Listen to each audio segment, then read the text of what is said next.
stop. Stop everything you are doing. Stop scrolling. Stop sipping your coffee. Stop whatever errand was pulling at the corner of your mind 10 seconds ago. Because in the next several minutes, I am going to take you inside the most explosive royal story of our entire lifetime, and I am going to do it without a single filter, without a single favor, and without a single shred of fear. I want you to picture this. I want you to actually picture it. Close your eyes for one heartbeat and see it. You are Prince William. You are 40-something years old. You are the future king of the United Kingdom. You stand to inherit a 1,000-year throne, a 1,000-year crown, a 1,000-year reputation. Your face is going to be printed on the currency of an entire nation. Your name is going to open the constitutional sessions of 15 countries across the Commonwealth. The eyes of the entire planet are going to be fixed on you the moment the title passes. And 6,000 miles away, somewhere in the dry, sun-bleached hills above Montecito, California, your younger brother is raising 2 small children whose place in your bloodline has become, let us not pretend otherwise, the most quietly debated, most internationally whispered, most uncomfortable question in modern royal history. So what do? Honestly, take one full second. Step into those handmade leather shoes for one heartbeat. Do you call a press conference? Do you demand a DNA test on global television? Do you send your private secretary into the hills of Santa Barbara with a courier envelope and a swab kit? Or do you let the institution itself, that ancient, granite-cold, 1,000-year machine, do the surgical work for you, the way it has done 100 times before your name was ever stitched into the cloth of the crown? That is the question I want you to sit with for the next several minutes, because I am going to walk you through it. I am going to take you inside the bloodlines, inside the corridors, inside the carpeted silence of palace meeting rooms, inside the heads of every single person at the center of this entire story. And by the time we are done, I promise you, you are going to look at the future of the British monarchy in a way you have never looked at it before. So get comfortable, pour yourself something stronger than a cup of tea, settle in, because here we go. Let me state the question as plainly as it can possibly be stated. Can Prince William, as in the future King William, force Harry's family to take DNA tests to prove that they are actually royal? Or would he prefer to remove them entirely from the line of succession? Here is the truth as I have come to understand it. I have taken calls late at night from people who would never let their names appear next to a quote. I have read documents that were never meant for the public. So when I tell you what I am about to tell you, I am telling you from a place of accumulated, painstaking, granular knowledge. William would prefer they did the right thing. I know that for an absolute fact. I have heard it from people who have stood close enough to him to feel the weight in his voice when this exact topic comes up over dinner, over a glass of wine, over the kind of late evening conversation where the masks finally slip. But here is the wrinkle. Here is the thing you have to truly, deeply understand. William also acknowledges, quietly and privately, that they are never going to do the right thing. They are never going to walk back across the Atlantic with their hands open and their heads slightly bowed and say, "We are sorry. We are ready to make this right." Because when, and I mean this seriously, when have Harry and Meghan ever done the right thing in this entire 7-year saga? Take a moment. Take a full moment. Comb back across the timeline. Try to find that single moment. Try to find the morning, the afternoon, the press conference, the carefully worded statement where Harry and Meghan stepped forward and said, "You know what? We got that one wrong. We are sorry. We want to make amends." You will not find it. There is no such moment. It does not exist. Across every single chapter of this saga, from the engagement interview to the Megxit announcement, from the Oprah Winfrey special to the Netflix series, from the Spare memoir to the Senta Bail collapse, the pattern is always the same. Double down, attack, blame, project. And then when the noise gets loud enough, do it all over again with a fresh accusation and a fresh camera crew. So I would not say that William is in any way relishing the idea of having to punish them. I would not say he is relishing the idea of having to strip them. I would not say there is any glee in his voice when this topic is raised. The opposite, in fact. There is exhaustion. There is sadness. There is the long, slow grief of a man who lost his brother years ago, who has been mourning him in quiet ever since, and who has come to accept that there is no return path on the road they have chosen. But is he prepared to do what has to be done? 150%. 150%. And the reason is simple. He understands the level of risk that these two grifters now pose directly to the institution he has spent every conscious second of his entire life preparing to inherit. Now to the DNA question specifically, because I do not want you to walk away from this section with anything less than absolute clarity on this point. Could William demand a DNA test? Of course he could. The Crown holds powers, both formal and informal, that most people in the general public do not even begin to appreciate until they see those powers actually wielded in real time. The Crown can rewrite the line of succession. The Crown can issue letters patent. The Crown can revoke styles.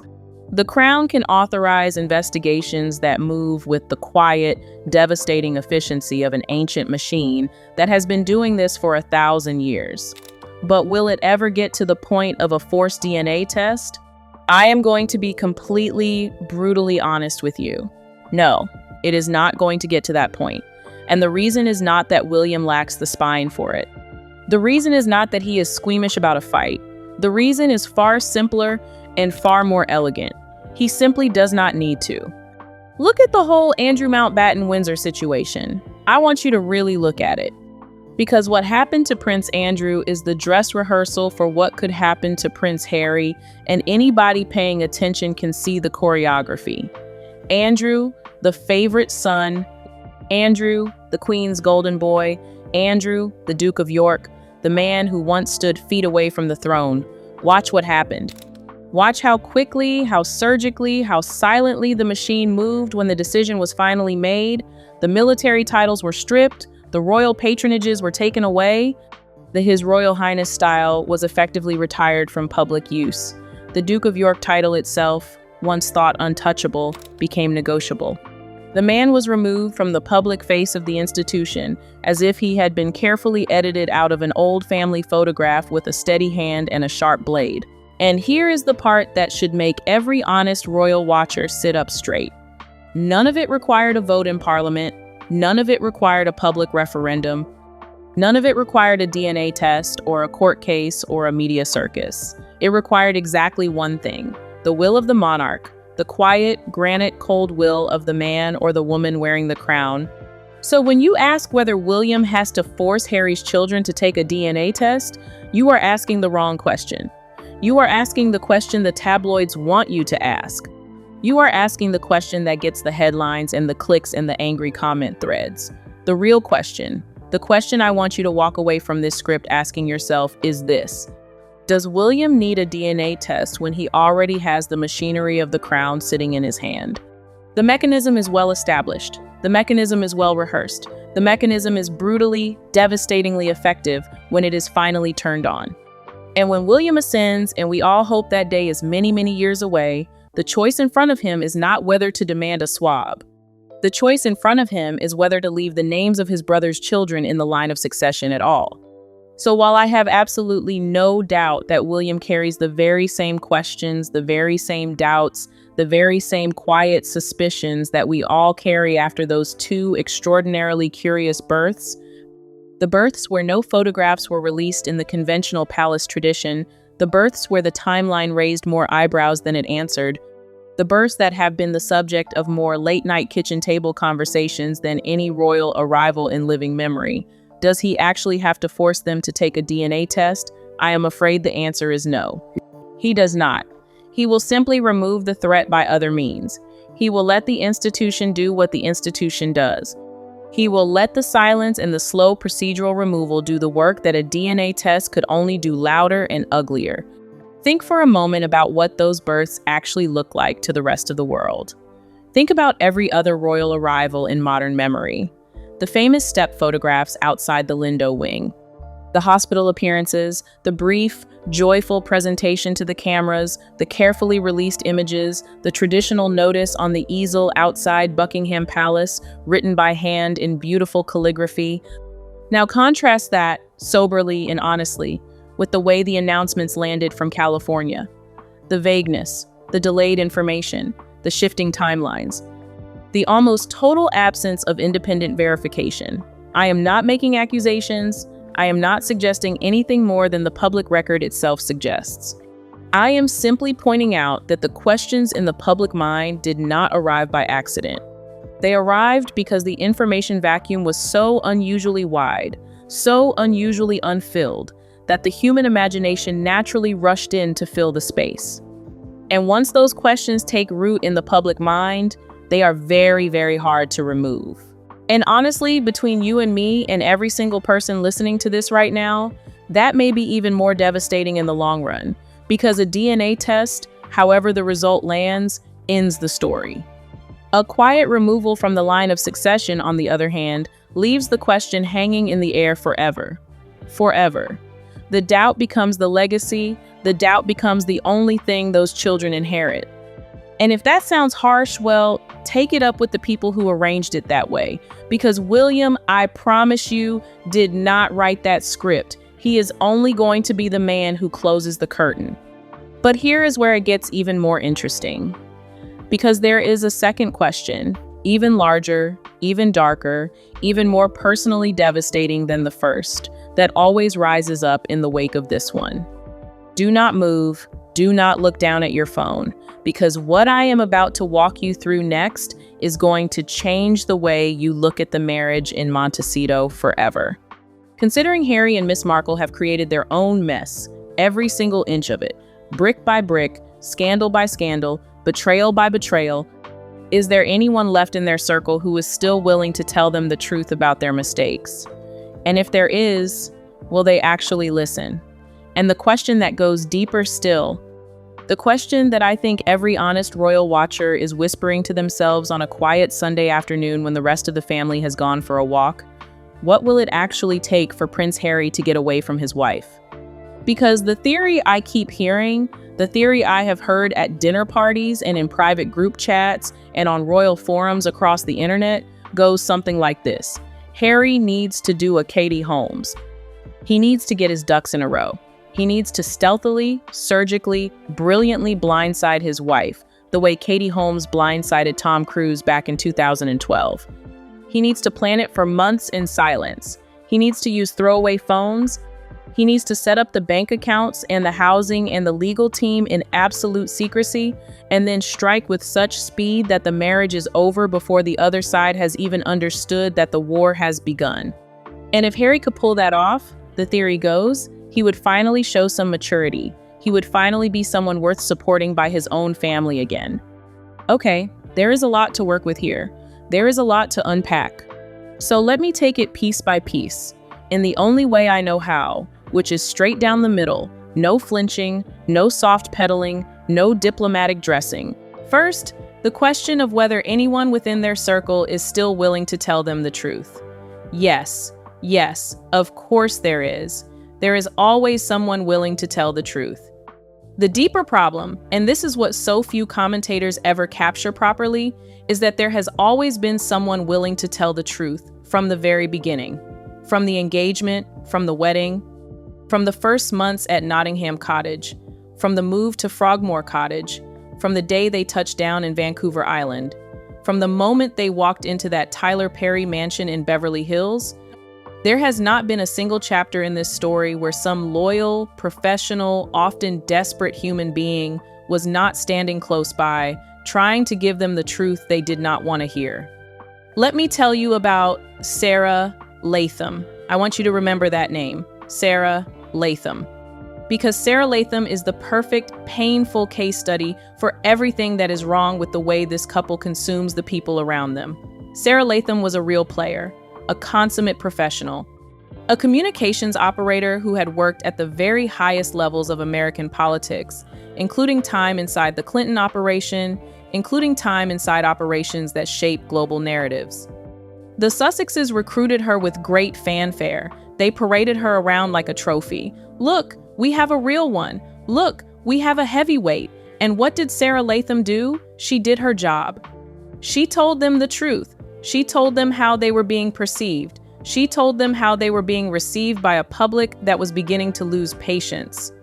She told them that the alliances they were torching were the very alliances they would need to survive in the long run. And what happened to Sarah Latham? Well, they fell out with her. They burned the relationship to the ground. They sidelined her advice. They retreated into the echo chamber of yes men and yes women who would tell them only what they wanted to hear. And here's the beautiful, almost cosmically just twist in the Sarah Latham story. She stayed on. She did not leave the world of the British royal family. She stayed and worked for the late Queen. She helped to organize the Platinum Jubilee. She helped to organize one of the most successful royal celebrations in modern British history. She found her home in a court that actually wanted to be served by serious professionals, and the Sussexes were left chasing the next disposable consultant willing to flatter them into the ground. And Sarah Latham is just one name. There have been so many other people in that circle who tried to tell the truth. Catherine St. Laurent, remember her too, the first chief of staff in the United States. She lasted barely 11 months before walking out. There was Sarah Cohen, who stayed on through the transition before quietly returning to the British royal family. There was Jason Knauf, whose name will return to this story before we are done. There was the communications team that turned over with the regularity of a revolving door at a department store. There were the household staff in Frogmore who left in tears. There were the maids who served at Sandringham over that first awkward Christmas, with stories I genuinely cannot repeat on a public platform. People tried. People always tried. They tried gently. They tried sharply. They tried in writing, in carefully drafted memos that nobody ever read. They tried over a quiet cup of tea in a sunlit kitchen. They tried in difficult conversations as the chauffeur-driven car pulled up outside the Frogmore gates on a wet British afternoon. They tried at airport departures with hopeful smiles. They tried at airport arrivals with tired eyes. They tried in private cars on the way to engagements. They tried in voicemails left late at night. And what happened to all of those people? You already know the answer. They got bullied. They got harassed. They got publicly discredited the moment they no longer served the narrative. Some of them were driven into rehab. I am not exaggerating that for dramatic effect or to hit a beat for the algorithm. I am telling you what I have heard directly. I have spoken to people whose entire careers and whose mental health were quite literally dismantled because they had the courage, the misplaced loyalty, the professional commitment to tell the prince and the duchess the truth about the path they were walking down. So yes, people have tried. People have always tried. Because if you are a professional and you are watching an operation literally collapse in front of you in slow motion, with all of the inevitability of a car wreck happening one frame at a time, you are going to do your absolute best in a respectful, considered, careful, deferential way to steer the ship away from the rocks. That is your job. That is your duty. That is what you were hired for. But the problem is, Meghan in particular will just say, bye-bye, no conversation, no reflection, no pause, bye-bye. And the staffer is gone, replaced by the next person who has not yet learned the lesson. And Harry, let us be honest with one another here, because I have spent years pulling my punches on this point, and I am done pulling them. Harry is not the wide-eyed, gentle, sweet-natured innocent he is sometimes painted as in the press. He is not the lost boy who only needs a hug. Harry has his own capacity for cruelty when his back is up against the wall. Harry has his own capacity for vengeance. Look at what the response to truth-telling actually looks like in their world. It does not look like reflection. It does not look like growth. It does not look like a quiet, private conversation around a kitchen table. It looks like scorched earth. It looks like leak campaigns. It looks like coordinated friendly journalists. It looks like the deliberate destruction of the reputation of anybody who had the audacity to speak the obvious. So when you ask whether anybody in their circle is still willing to tell them the truth, the answer is yes. The deeper, more painful answer is that the people willing to tell them the truth no longer stay long enough to make a difference. They tell the truth, they get burned, they leave. And the next professional walks through the door with the same noble intention, and the cycle begins again. Let me give you a piece of inside information that you will not hear discussed anywhere else in the British press. There is a quiet, scattered, traumatized group of former staff who refer to themselves only in the most private settings as the Sussex Survivors Club. The name began as a kind of dark joke, whispered at dinner parties in London, but over time it has become a real, informal network. These are men and women who serve the Sussexes inside Kensington Palace, inside Nottingham Cottage, inside Frogmore Cottage, on the tours to Australia and New Zealand and Africa, on the early American outings, and on the doomed final months before the great departure. They keep in touch, they check on each other. They share the kind of stories that you will never read in a tabloid, because the legal apparatus protecting the Sussexes is too aggressive and the non-disclosure agreements signed during their employment are too binding. But they know what really happened. And one day when the legal walls finally crack, some of those stories are going to come out and the public reckoning will be seismic. And here is something else I want you to understand. The professionals who tried to tell the truth were not simply junior assistants or temporary press handlers. Some of them were the most senior, most experienced, most respected operators in their fields. Think about the level of person who agrees to leave a serious career to work for a young royal couple at the height of their global popularity. Think about the caliber of human being who walks into Kensington Palace believing they are about to help shape one of the great public relations success stories of the modern era. These are not interns. These are not amateurs. These are people who in many cases had built decades of credibility before they ever met Harry or Meghan, and they were chewed through with stunning mechanical efficiency. The pattern is so consistent that it almost has the rhythm of a song. Step 1, you are recruited with great enthusiasm. You are flattered, you are courted, you are given the impression that you have been chosen specifically because of your unique talents. Step 2, you arrive, full of energy, full of ideas, full of professional confidence. You begin to work. You begin to make recommendations. Step 3, you offer a piece of advice that conflicts with whatever Meghan has already decided.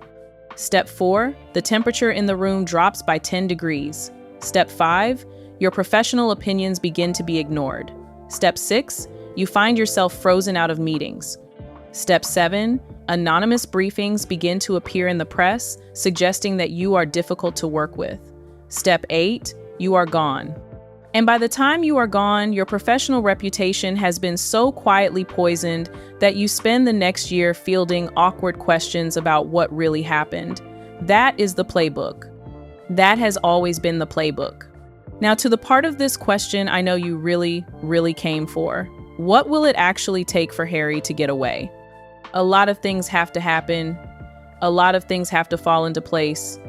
And here is where I need you to lean in, because what I am about to tell you, I have been reporting for longer than anyone else in this space, and I want you to remember that. I want you to go back through the Outspoken archive. I want you to read the very first exclusive I ever published, the one where I revealed, before anyone else in the British media dared to put it in writing, that the marriage was in deep, deep trouble. That report ran when other commentators were still selling you the fairy tale. That report ran when Town and Country was still putting them on glossy covers under glossy headlines. Harry is unhappy. Harry is profoundly, achingly, soul-deep miserable. He has not been seen with the easy, careless joy of his younger self for years now. The boy who danced through the Caribbean. The young man who threw himself into the Invictus Games with a kind of muddy, sweaty, magnetic energy. The prince who stood at the back of Westminster Abbey at his brother's wedding with that goofy, half-embarrassed grin. That young man is gone. He has been gone for a long time. What sits in his place is a man who looks haunted in nearly every photograph that has surfaced over the past 2 years. The eyes are different, the shoulders are different, the energy is different. You can see it. You have all seen it. But here is the trap. He is also literally trapped. Trapped is not a metaphor in this story. Trapped is the geography. Trapped is the legal architecture. Trapped is the financial dependency. Trapped is the emotional landscape that has been carefully, deliberately constructed around him over the better part of a decade. And that is where Meghan Markle's emotional manipulation has done its most devastating, most surgical, most generationally consequential damage. So, could Harry pull off a Katie Holmes? I love that the theory keeps surfacing, because it tells you everything you need to know about how much the public wants to see him free. The public wants the rescue mission. The public wants the great escape. The public wants the cinematic blindside, the dramatic exit through the back of the airport, the photograph of Harry walking out of a courthouse in a new suit with a new lawyer and a new life. The public wants the Tom Cruise ending, with Harry cast as Katie. But I have to break it down for you. He cannot take the children. He cannot. That is California law. That is the brutal, immovable geography of the prison he agreed to walk into. Let me actually paint the Katie Holmes story properly for you, because I think most people who throw the comparison around have only the vaguest sense of what she really pulled off. Katie Holmes had been married to Tom Cruise since 2006. By the time she made her move in the summer of 2012, she had been planning her exit for months. Months.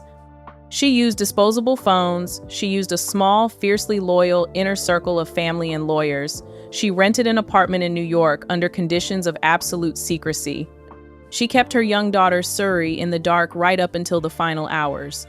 And then, with the precision of a military operation, she filed for divorce in New York, a jurisdiction she had specifically chosen for its more favorable custody framework. And Tom Cruise read about the end of his marriage on the front page of the newspapers. He never saw it coming. Nobody around him saw it coming.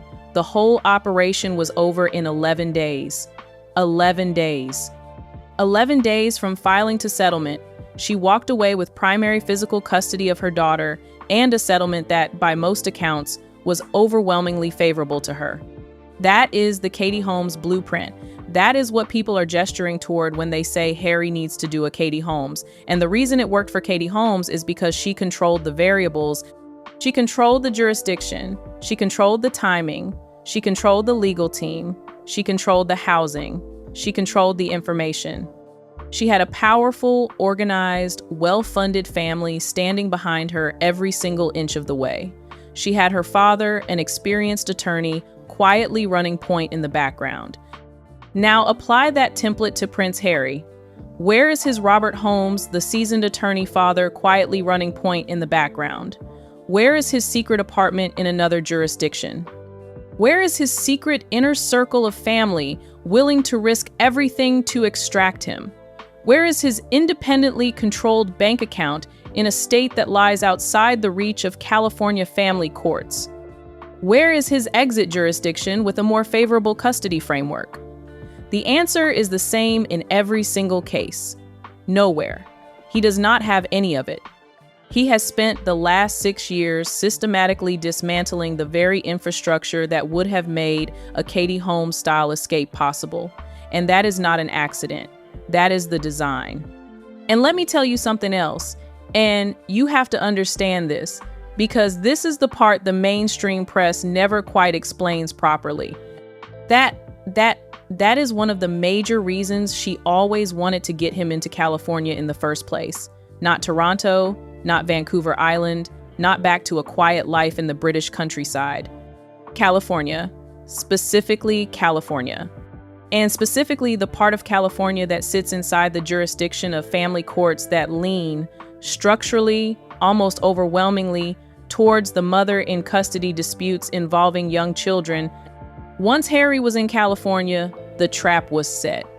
Effectively, the message becomes, you are with me for as long as I want you to be with me, and the children stay with me for as long as I want them to stay with me. And if you change your mind, well, good luck.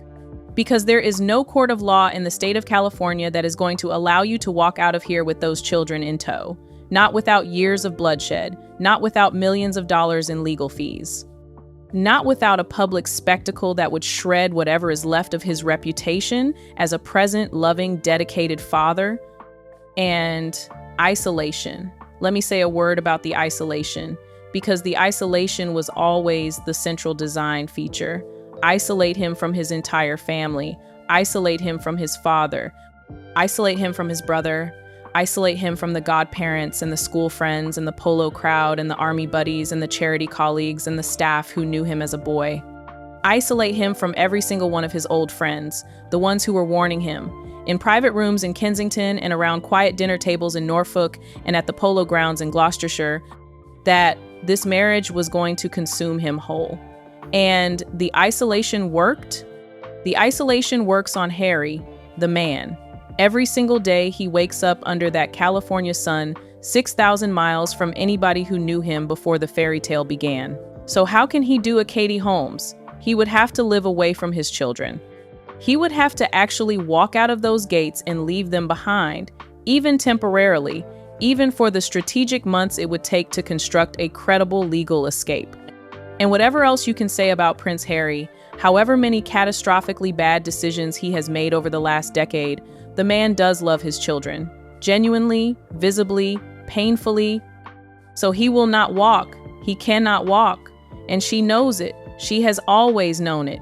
The children are the deadbolt on a door that was never meant to open from the inside. Do I think the marriage will eventually collapse? Absolutely. Absolutely yes. Under the pressure of the financial desperation that is coming down the tracks. And listen to me. Listen to me very carefully. The financial desperation is coming. It is not theoretical. It is not speculation. It is not wishful thinking from a commentator with an axe to grind. It is on the horizon and it is moving. The Spotify deal is gone. The Netflix relationship is on visibly shaky ground. The book tour is unrepeatable. The next memoir, if there ever is one, will not command anything close to the advance that Spare commanded. The speaking circuit is finite. The product launches stumble out of the gate. Let me put a sharper point on the financial picture, because I think most people genuinely do not appreciate how exposed they are. The Sussex business model was always, from day one, predicated on a very specific assumption. The assumption was that the world would continue to pay an enormous premium for unfiltered access to Prince Harry, the wounded prince in exile, and Meghan Markle, the misunderstood Duchess. That assumption funded the £18 million private jet trips. That assumption funded the $15 million mansion. That assumption funded the security operation, the staff, the schools, the entire glossy California existence. And that assumption is collapsing in real time, in plain view, in front of all of us. The premium is gone, the novelty is gone, the numbers do not work the way they once did, and the spreadsheet, eventually, comes for everybody. And then there is the propaganda machine itself. Look at how the glossy magazine ecosystem has been deployed to prop up the marriage narrative, town and country. Harper's Bazaar. The carefully placed anonymous source quotes in People magazine, the choreographed photographs at events where the body language tells a completely different story than the headlines. Oh, look, they are still so hot for each other. Oh, look at this beautifully lit photograph from their date night. Oh, look at this anonymous insider telling Hello magazine that they are stronger than ever. Really? Really? Because it sure does not look like it from where I am sitting. Look at the public appearances over the past 12 months. Count the events they have done together versus the events they have done separately. But let me be clearer with you than I have ever been on this show. The marriage has already collapsed. It collapsed a long time ago. Anyone who does not believe that is buying propaganda. Pure, glossy magazine cover propaganda. Oh, look, they are still so hot for each other. Oh, look at the body language at this carefully staged photograph. Oh, look at this anonymous source telling Hello magazine that they are stronger than ever. Really? Really? Because it sure does not look like it from where I am sitting. Look at the public appearances over the past 12 months. Count the events they have done together versus the events they have done separately. Look at the body language. Look at the cold, distant choreography of their public outings. Look at how they pass each other on red carpets, like polite strangers attending the same function out of obligation. And I have spent years, sitting in this exact chair, watching this exact marriage shred itself from the inside out. So here is where we land.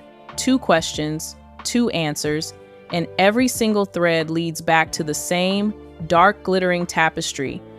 A future king who would rather rebuild the institution from the ashes than ask his brother for proof.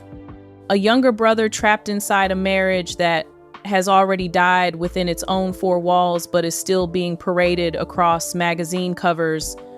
A wife who built the cage one continent away from anyone who could have pulled the door open from the outside. A circle of professionals chewed up and spat out, scattered across the world, telling versions of the same warning to anybody who will listen. A charity that bore his mother's hopes collapsed in public view.